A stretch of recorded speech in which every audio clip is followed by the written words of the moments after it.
আসসালামু আলাইকুম। আসলে আমি গুরুত্বপূর্ণ কিছু কথা বলতে আসছি। আমি মিডিয়ার কাজ ছেড়ে দিয়েছি। আমি বাসায় নামাজ পড়ি, বাসায় থাকি, কোথাও যাই না। এই পাশে বস্তিতে যেয়ে বসে সময় কাটাই। যাই হোক, আসলে আমি আমার ছেলে-মেয়ে অনেক কষ্ট করে অনেকেই জানেন যে আমি অনেক কষ্ট করে আমার ছেলে-মেয়েকে আমি বড় করেছি। আমি যতটুক পেরেছি যে আমি হাড় পরিশ্রম করে নিজে না খেয়েও আমার বাচ্চাদের বড় করেছি। তো আমার বাচ্চাদের আমি ফেলে দিয়ে চলে যেতাম, ভালো হইতো। চলে যেতে পারি নাই। এখন আমার বড় ছেলে আমাকে, ওর নাম হচ্ছে পাভেল। আমি ওর কথা বলার জন্যই আসছি। তো আমি হচ্ছি টাকার মেশিন। আমি তো এখন বুড়ো হয়ে গেছি। আমি তো টাকার মেশিন না, তাই না? তো ও আমার বড় ছেলের ৩০ উপরে হয়ে গেছে বয়স। ওর এখনো আমাকে টাকা দিতে হবে। ইভেন আমার বাসায় আসবে, তাকে খাওয়াইতে হবে। তার ছেলে, মেয়ে, বউ, বাচ্চা যা আছে সবাইকে খাওয়াইতে হবে। দাওয়াত দিয়ে চাইনিজ খাওয়াইতে হবে, বাসায় দাওয়াত দিয়ে খাওয়াইতে হবে, কাপড়-চোপড় দিতে হবে। সব আমার মনের থেকেই আমি করি। আসলে তাদেরকে আমি যতটুকুই করি, আমি বাইরের মানুষকে করি, আমার ছেলে-মেয়েকে আমি কেন করব না? সবাইকে আমি করি। তো আমার কিন্তু আমার ছেলে-মেয়ের কাছে কোনো চাহিদা নাই যে কেউ আমাকে চকোলেট খাওয়াবে বা কিছু করবে সেটা কিন্তু আমার ইচ্ছে নাই। আমি মরলে যেন আমাকে আঞ্জুমানে মাটি দেয় বা মানুষই যেন আমাকে মাটি দেয়। এই বাচ্চাদের জন্য কিন্তু বাবা-মা আমাকে জাগা দেয় না। আমি যখন বিপদে ছিলাম, আমার ফ্যামিলি কিন্তু কেউ আমাকে হেল্প করে নাই। আমার মা না, বাবা না, কেউ না। হ্যাঁ, করেছে আমার ছোট খালা কিছুটা। আর বাইরের মানুষ আমাকে হেল্প করেছে। আল্লাহ ব্যস্ত নসিব করুক এক ভাইয়া। অনেক লম্বা কাহিনী। তো সেটাতে নাই যাই। আমাকে কিন্তু বাইরের থেকে একজন ভাই আমাকে হেল্প করেছে আর আমি সেই টাকা দিয়ে বিজনেস করে আমার বাচ্চাদেরকে আমি পালছি। আমি চুরি করি, ডাকাতি করি, যাই করি আমার বাচ্চাদেরকে তো আমি বুকে রাখছি, তাই না?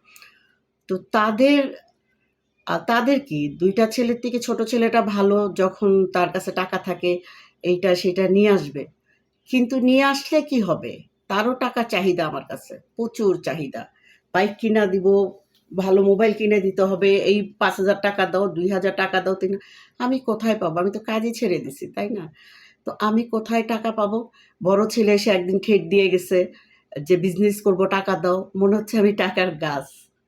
তো এরকম অবস্থা করতেছে আমাকে। তো সেদিন আমাকে ঠেট দিছে, আমাকে মেরে ফেলবে। যেকোনো সময় আমাকে মেরে ফেলবে। তো আমার মৃত্যুর জন্যে দায়ী থাকবে আমার বড় ছেলে। আমি হাসতেছি। তো আমি আসলে থাকবোই এখানে এই ২-১ মাস। এ বাসায় আমি আজকে ১২ বছর ধরে আছি।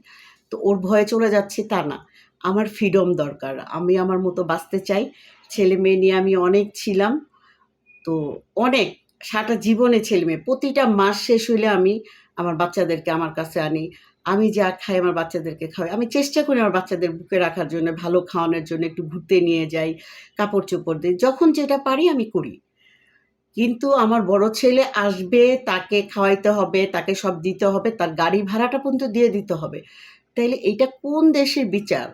ইভেন তাকে বিজনেস করতে আমার টাকা দিতে হবে। আর টাকা না দিতে পারলে আমাকে মেরে ফেলবে, হুমকি দিয়ে যাবে যে, "তোমাকে আমার ইচ্ছা হয় আমি মাইরা ফেলি।" তো আমাকে যদি ও মেরে ফেলে, তো আমি তো ভালো। আমি তো মরতে চাই। আমার তো এই পৃথিবীতে কিচ্ছু নাই আমার জন্যে। পৃথিবীতে আমার জন্যে কিচ্ছু নাই। আমি হচ্ছি একটা জিন্দা লাশ। বেঁচে আছি, ঘরটার মধ্যে পড়ে থাকি, নামাজ পড়ি, একা, একা থাকি। যখন বেশি খারাপ লাগে তখন বস্তিতে যাই বা নিচে বাড়িওয়ালা বাবার বাড়িতে যাই, নিচে যাই, কথা বলি। এই আমার জীবন, হ্যাঁ? এতটুক জীবনেই আমি আটকানো। আর কখন মাস শেষ হবে বাচ্চাদেরকে আনি। আনলে বাচ্চাদেরকে নিয়ে একটু খাই-দাই, আনন্দ করি। কিন্তু বাচ্চারা যখন না থাকে, আমি কিন্তু ভালো একটা জিনিস খাই না, আমার রুহুতে যায় না। তো আমি এরকম একটা মা ২৫ টা বছর একা থাকলাম এই বাচ্চাদের জন্যে। সেই বাচ্চারা যদি এখন বলে আমাকে মেরে ফেলতে ইচ্ছে করে, মেরে ফেলতো সেটা আলাদা কথা। কিন্তু আমার বড় ছেলে ডাইরেক্ট আমাকে কুঁদে আসছে। সে জায়গায় তো এই ছেলের মুখ আমি কোনোদিনই দেখতে চাই না, দেখবও না। আর আমার মৃত্যুর জন্যে ওই দায়ী। আমি কিছু ভিডিও করে রেখে দিছি আমার এখানে আমার ছেলের ছবি দিয়ে। তো আমার মৃত্যুর জন্য ওই দায়ী থাকবে। যদি আইসা হঠাৎ করে কেউ মাইরাও যায় তাও ওই দায়ী থাকবে। কেননা ওই আমার বড় শত্রু। বিন্দুমাত্র মায়া দয়া নাই। জীবনে একটা চকলেট আমার জন্যে মায়ের জন্যে হয় না। বউর জন্যে সব হয়। ভাইয়ের জন্যে হয় না, বোনের জন্যে হয় না, আমার জন্যে হয় না। তাইলে কোথায় এরকম নিয়ম আছে, বিচার আছে যে মা কষ্ট করে পালছে, ফ্যান খাইছি, নুন খাইছি, বুকে জড়ায় ধইরা রাখছি, হ্যাঁ? যেভাবে রাখছি তোদেরকে ভালো অবস্থায় রাখছি। তোদেরকে এরকম না যে আমি ফেলে দিয়ে চলে গেছি কোথাও, আজও বুড়া হয়ে গেছি, তোদেরকে সাথেই আছি। হ্যাঁ, কোথাও যাই না, এই বাসাটা আছি 12টা বছর। এলাকার মানুষজনও জানে আমি কিরকম। তো যাই হোক, আমার এই কষ্টের ফল হচ্ছে যে আমি কষ্ট করছি, আমার কোনো কষ্ট নাই। যে যেটা করবে সেটা আল্লাহর কাছে পাবে। আমার সন্তান, ওদেরও সন্তান আছে, ওরা এটার ফল পাবে, বিচার পাবে। আমি রাস্তায় ঘুমাইছি, আমি ভাতের মার খাইছি, আমি হেঁটে হেঁটে অনেক কষ্ট করছি। আসলে আমি আর কাঁদতে চাই না। যে কষ্টগুলো পৃথিবীতে কোনো মানুষ করে নাই, যে কষ্টগুলো আমি করছি। একটা স্বামী স্ত্রী মিলে, 2জন মানুষ মিলে 3টা বাচ্চা পালতে পারে না, সেখানে আমি একটা মহিলা হয়ে, আর তখন আমার বয়স ছিল অল্প, বাঘের মুখে, শিয়ালের মুখে, সিংহর মুখের থেকে বেঁচে থেকে বাচ্চাদেরকে পালা অনেক টাফ ব্যাপার। তো যাই হোক, ওদের মনে আসলে আমি নাই, হৃদয়তে নাই। শুধু মেয়েটার একটু আল্লাহ যদি ভালো রাখে, দোয়া করবেন আপনারা। ছোট ছেলে ঠিক আছে, ও একটু মাথা গরম, কিন্তু ও এত স্বার্থপর না। কিন্তু একই কথা, ঘুরে ফিরে টাকা, আমি টাকার মেশিন। আমি মানুষ মার্ডার করব, আমি খুন করব না, আমি কবরে যে আজাব পাবো। হ্যাঁ, তো যাই হোক, আমার দ্বারা সম্ভব না, আমি নিজে চিকিৎসা করি না, নিজে একটু হসপিটালে ভর্তি হই না, অসুস্থ হলে বাসায় আমি এই নাপা এটা সেটা খেয়ে পড়ে থাকি। কিন্তু আমি ডাক্তার, ভালো ডাক্তারও দেখাই না, যে যেই টাকার ডাক্তার দেখাবো থাক আমার বাচ্চাদের কাজে লাগবে। আমি ভালো একটা কিছু খাই না, ভালো একটা কিছু করি না যে আমার বাচ্চাদের কাজে লাগবে। আমি আসলে কাঁদতে পারি না, কান্নার নাই আমার। কিন্তু যেই তো আমি জানি আমার ছেলে এটা অনেক খারাপ, অনেক শক্ত। যেই সন্তান, ঈদের দিন এমনও দিন গেছে, আমি আসলে বলতে চাই না, সন্তানের খারাপ মা বলতে পারে না। সন্তান মাকে মারতে পারে, কিন্তু মা কিন্তু সন্তানকে মেরে ফেলতে পারে না। তো আমি আসলে মরতেই চাই, কিন্তু ওর যদি বিন্দুমাত্র, কিভাবে বলবো, আমি হসপিটালে অসুস্থ, হসপিটালে গেলে ওকে ওখানে বিরিয়ানি এনে খাওয়াইতে হয়। সেই সন্তান আমার, হসপিটালে গেলে ওকে গাড়ি ভাড়া দিতে হয়, আমার ছোট ছেলে গাড়ি ভাড়া বের করে দেয়। এই সন্তান, এত ভালো সন্তান, আমার বড় সন্তান।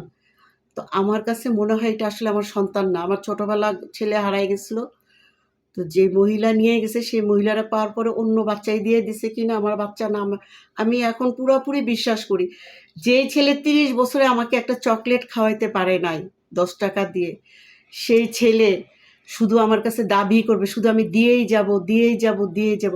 আমার কোনো চাহিদা নাই, ভালোবাসা আমার আমার পাইতে ইচ্ছা করে না।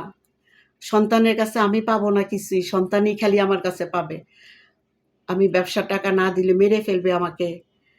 আমি যদি কোনো দিকে চলে যাই, আমি সৌদি আরবে চলে যাব, আমি হজ করব, আমাকে কেউ যদি ভেস্তের চাবি দিতে চায়, আমি অবশ্যই ভেস্তের চাবিটা আগে খুঁজে নিব। আগে চিন্তা করতাম আমার সন্তানরা ভেস্তে যাবে, আমি দুজক, আল্লাহ আপনি আমারে দোজকে নেন, আমার সন্তানদেরকে ভেস্তে নেন, আল্লাহ আমারে গাথায় ফেলেন, আমার বাচ্চাদের ভালো রেখে। আমি সবসময় এই দোয়া করতাম, আল্লাহ আপনি আমাকে যা খুশি শাস্তি দেন, আমার বাচ্চাদের ভালো রাখেন। এখন বলি, শেষ সময় এসে বলি, আল্লাহ আমাকে বাঁচান, আমি বাঁচতে চাই। আমি বড় অসহায়, আমার বাঁচার খুব ইচ্ছে। আমি আসলে এত কাহিনী আপনারা শুনবেন না, বলবো না। আমার খুব ইচ্ছে বাঁচার। আমার বাঁচার ইচ্ছে যে আমি একটু হজ করে যদি মরতে পারি, এটাই আমার ইচ্ছে, আর কিচ্ছু না। আমার অন্য কোনো শখ নেই পৃথিবীতে, বাড়ি গাড়ি ধন সম্পদ কিচ্ছু না, কিচ্ছুর শখ নাই। আমার শুধু একটাই শখ, সেটা হচ্ছে হজ করা। হজ করি বা উমরা করি, যেটাই করি, এটা করে যেন আমি মরতে পারি। আমার আর কিচ্ছুর ইচ্ছে নাই। আমার কারো কাছে, আমি সারা জীবন আত্মত্যাগ করে আসছি, লাভ হয় নাই, কোনো লাভ হয় না। যে সন্তানের জন্য জীবন শেষ করে ফেলছি, দোজকের রাস্তা, কত বেটার আমার চুল ধরছে, চুল দেখছে, জড়ায়া ধরছে, নাটকে অভিনয় করছি, কত ছেলেদের সাথে আমার কাজ করতেছে। আমি জাহান্নামে যাওয়ার মানুষ। সেই মানুষ একটু চিন্তা করে না যে আমার মাটা এত শ্রম দিছে, এত কিছু করছে, এর একটু বাঁচতে দেই, বাঁচুক, এ বাঁচুক এর মতো। তারপরে তো টেনশন করতে করতে অসুস্থ হয়ে পড়ি, এত অসুস্থ হয়ে যায় যে মনে হয় যে নিঃশ্বাস ছাড়তে পারবো না। সেই ছেলে বলে, আমার ইচ্ছে অনেক আগের থেকেই হয় যে তোমারে মাইরা ফেলি। তো এটা আমিও জানি যে ইচ্ছে হয় মাইরা ফেলতে। কেন নাইলে তুই ছেলে বউর জন্যে হয়, সন্তানের জন্যে হয়, সবার জন্যে হয়। মায়ের জন্য একটা চকলেট হয় না। জীবনে একটা চকলেট খাওয়াইলি না। অথচ ছোট ছেলে কাজ করে না। এই রোজার ঈদে লিচু নিয়ে আসছে, আম নিয়ে আসছে, ওষুধ নিয়ে আসছে বৃষ্টির মধ্যে ভিজে ওর টাকা দিয়ে। ভালোবাসা দেখানো যায় না, ফিল করা যায়, অনুভব করা যায়। ভালোবাসা এমন একটা জিনিস।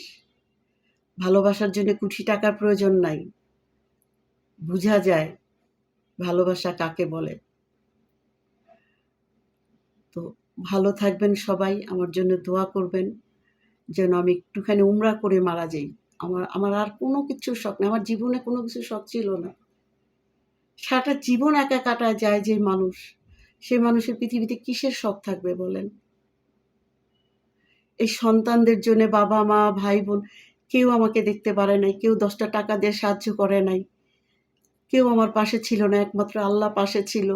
আর কোথার থেকে একজন মানুষ এসে আমাকে সাহায্য করছে, আর সেই জন্যে তার টাকা দিয়ে ব্যবসা করে আমি তোদেরকে পালছি। কোথায় না দৌড়াইছি, কত ছেলেদের মাঝে আমার পালাইতে হয়েছে, কত ছেলের আমি কিরকম ছিলাম, অনেক সুন্দরী একটা মেয়ে ছিলাম, আজকে বুড়া হয়ে গেছি। কত ছেলে বিয়ে করতে চাইছে, কত ছেলে আমাকে ধরতে চাইছে, কত ছেলে আটকেছে, কত না খেয়ে জীবন কাটাইছি, তারপর বাচ্চাদের বুঝতে দেই নাই, খাবার এনে খাওয়াইছি বাচ্চাদের। আমার আমি বলতে পারবো না, অনেক ইতিহাস বলতে পারবো না, কিন্তু সেই সন্তানরা যদি এসে এখন বলে মেরে ফেলতে ইচ্ছে করে, এই সন্তান তো আর সন্তান থাকতে পারে না। তো যাই হোক, আমার মোবাইলে আমি অনেকগুলো ভিডিও করে রাখছি, সব আমার জীবন কাহিনী দিয়ে রাখছি। আমার মরার জন্যে আমাকে যদি কেউ মাইরা যায়, আমার বড় ছেলেই মারবে। আর বড় ছেলে মারলে ওর ছবি আছে, ওই অ্যারেস্ট হবে। আমার কিচ্ছু হবে না, কিচ্ছু হবে না। আমি মরলে আরো ভালো, বেঁচে যাই। শুধু আমি একটু উমরা করতে চাই, এই আমার খুব ইচ্ছে, আল্লাহর ঘরটা একটু যাওয়া। এই পৃথিবীর ধন সম্পদের জন্য না। ভালো থাকবেন, আর আমার মেয়েটার জন্য, ছোট ছেলেটার জন্য দোয়া করবেন। আল্লাহ হাফেজ।